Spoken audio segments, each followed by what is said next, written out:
So for today's video nga guys ay kumuha kami ng aming gagawin na bubong. Kung mapapansin nyo ay ang tawag sa aurora niyan ay abyang. Maraming tawag kasi dyan sa dahon na yan. Anahaw. Sa Ilocano naman taraw.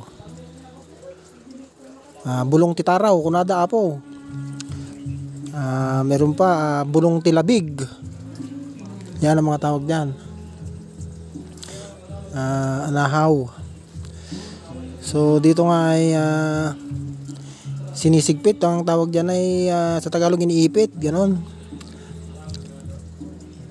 Sa video na to hindi ako nakitang nagipit dyan, pero nakapag-ipit din naman ako ng isa dyan.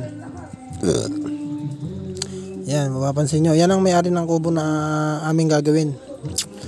Bububungan namin siya para hindi na tumulo kapag umuulan. Pagka ganito kasing tagulan na, dapat baguhin na yung mga kubo, baguhin na yung mga bubong niya para hindi kawawang natutuluan yung nakatira. Yan, so dito nga ay ganyan ang gawa namin dito, laging busy. Mahirap naman yung patulog-tulog para hindi ma-high blood. Ano ang tawag sa inyo ng ganitong dahon guys? Ano sa Bisaya yan?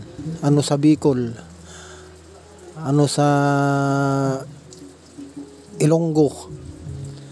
Ano sa Sabacano? Maraming kasing tawag dito guys comment nyo nga guys kung anong tawag sa inyo ng ganitong klaseng dahon, yung pambansang dahon natin. So yun lang ang ating video for today's guys, at salamat.